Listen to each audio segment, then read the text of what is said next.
Professor Anna Smajdar has introduced a provocative idea that has sparked intense debate, using the bodies of brain-dead women as surrogates for pregnancy.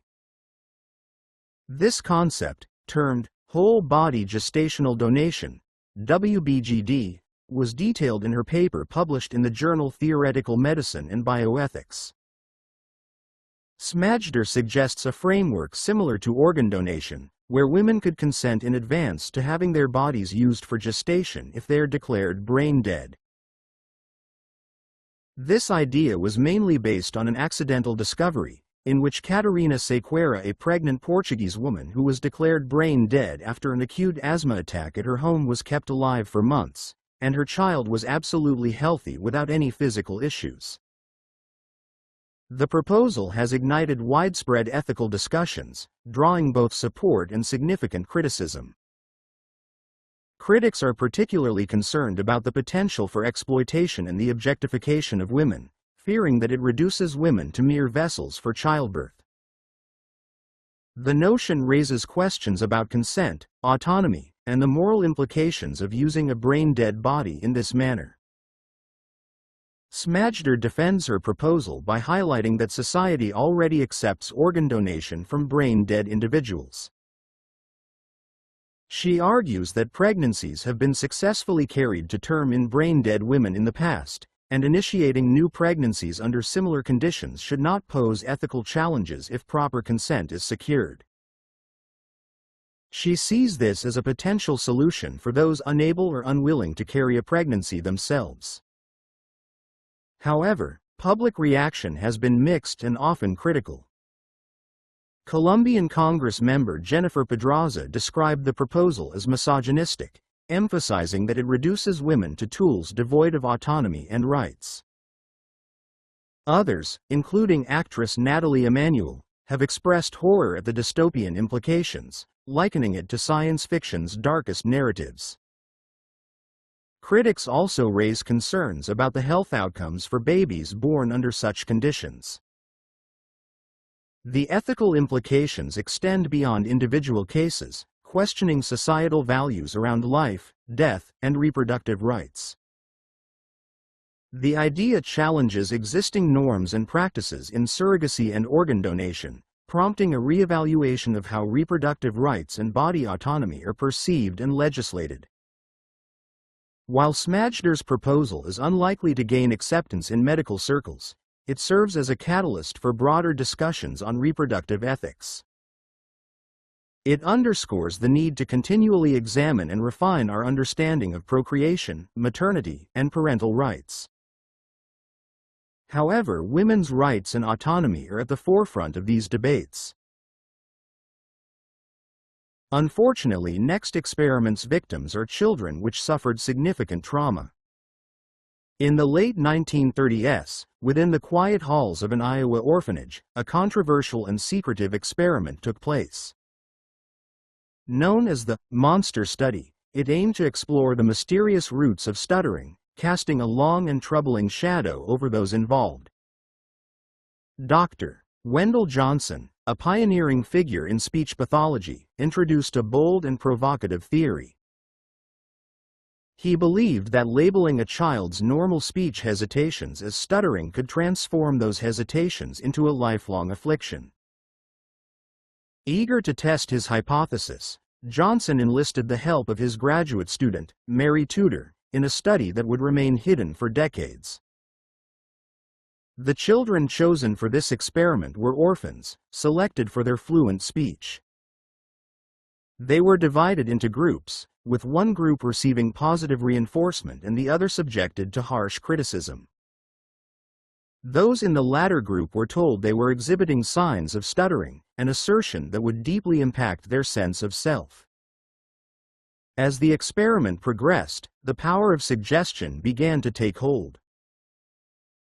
The children, once confident and carefree, became increasingly self-conscious and hesitant. Their speech slowed, their sentences shortened, and their once lively interactions were overshadowed by doubt and fear. The psychological impact was profound, leaving an indelible mark on their young minds.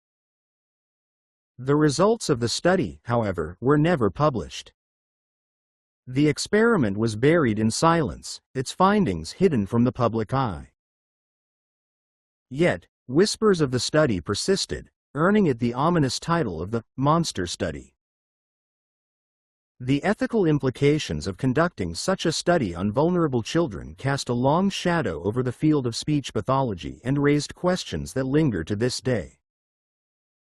Why did this study remain concealed for so long?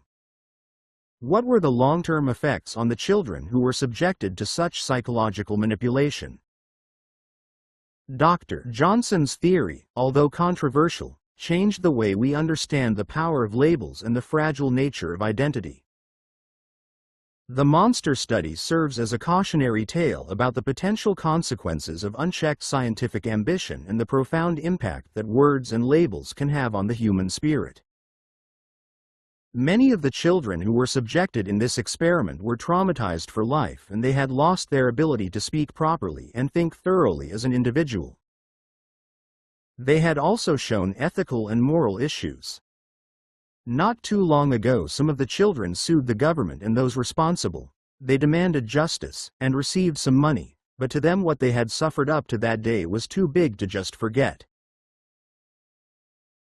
Although Next Experiment was quite some time ago, we have been impacted by it significantly. Herophilos, often hailed as the father of anatomy. This pioneering physician from ancient Greece made groundbreaking strides in literally understanding the human body with his own eyes, setting the stage for centuries of medical advancements.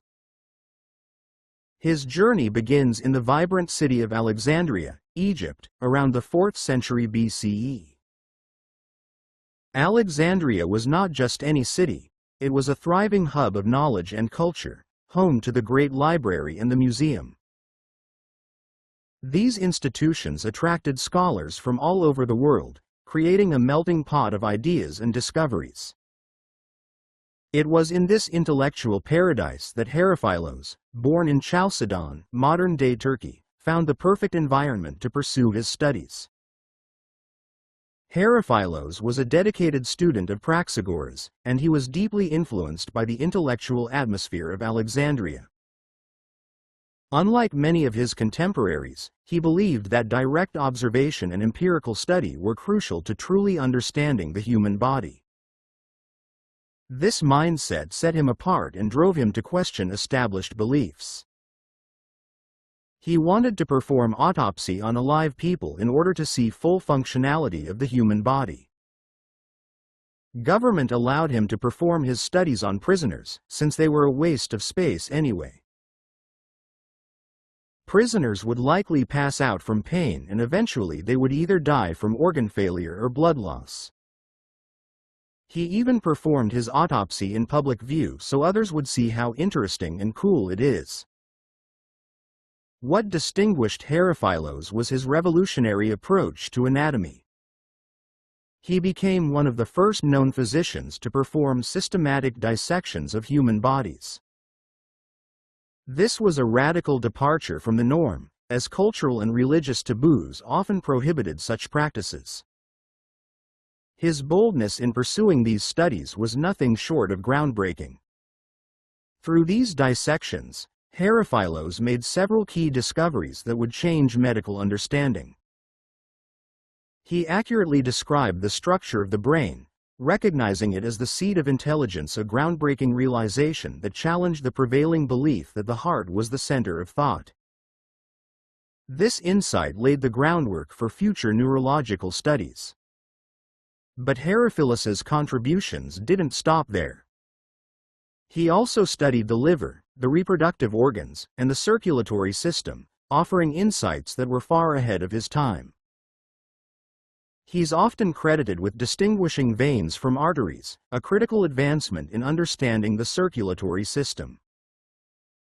He observed the pulse and even used a water clock to measure its rate, illustrating his innovative approach to medicine. Herophilos was also a prolific writer.